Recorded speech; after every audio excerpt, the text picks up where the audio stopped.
நிச்சயமாக முரசொலி அலுவலகம் பஞ்சமி நிலம் என அளித்த புகாரில் தேசிய பட்டியலினத்தர் ஆணையம் அனுப்பி நோட்டீஸை எதிர்த்து தீர்ப்பளிக்கப்படும் என சென்னை உயர்நீதிமன்றம் அறிவித்திருக்கிறது.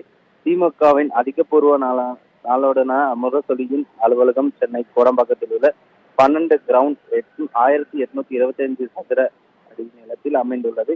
இந்த நிலம் பஞ்சமி நிலம் என பாஜக மாநில நிர்வாகி சீனிவாசன் கடந்த 2019ஆம் ஆண்டு தேசிய பட்டியலினத்தோர் ஆணையத்தில் புகார் அளித்திருந்தார். இந்த நிலையில் இந்த புகார் மீதான விசாரணைக்கு அனுப்பப்பட்ட நோட்டீஸை எதிர்த்து அறக்கட்டளை நிலம் தொடர்பாக விசாரிக்க அதிகாரம் இல்லை என்றும், சொத்துக்களின் உரிமை தொடர்பான விவகாரம் என்பதால் பட்டியலின ஆணையம் விசாரிக்க முடியாது என கூறி முரசொலி அறக்கட்டளையின் நிர்வாக அறங்காவலர் RS பாரதி மனு தாக்கல் செய்திருந்த நிலையில் இந்த வழக்கானது நீதிபதி MS சுப்பிரமணியம் இன்று மீண்டும் விசாரணைக்கு வந்த பொழுது முரசொலி அறக்கட்டளை தரப்பில் மூத்த வழக்கறிஞர் P. வில்சன் ஆஜராகி இந்த பஞ்சமி நிலம் தொடர்பாக அரசு அறிக்கை அளித்ததால் புகாரை முடிவெடுத்துள்ளதாகவும் ஆணையம் கூறியிருப்பதாகவும், ஆனால் திடீரென புகார் நிலுவையில் தான் உள்ளதாகவும் குறிப்பிட்டிருக்கிறார்.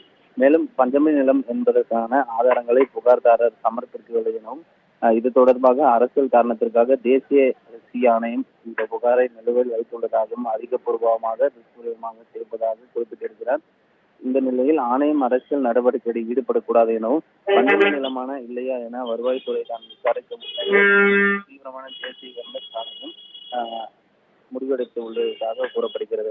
இந்த நிலையில் தேசிய பட்டியலினத்தோர் ஆணையம் தரப்பில் கூடுதல் சொலிசிட்டர் ஜெனரல் ARL சுந்தரேசன் ஆஜராகி பட்டா மற்றும் விற்பனை பத்திரம் ஆகிய உரிமையாளரை முடிவு செய்வதற்கான இறுதியான ஆதாரம் அல்ல எனவும், ஆணையத்தின் விசாரணைக்கு தடை விதிக்க கூடாது எனவும் தொடர்புடைய வேண்டும் என தெரிவித்திருந்தனர். இந்த நிலையில புகார்தாரர் சீனிவாசன் தரப்பில் மூத்த வழக்கறிஞர் SC ராஜராகி வழக்கு நிலுவையில் இருந்த போது பட்டா வழங்கப்பட்டதாகவும், அதனால் ஆணையம் விசாரணை செய்வதாக கூறி சரியானதுதான் என்று இந்த நீதிமன்றத்தில் தெரிவித்திருக்கிறார்.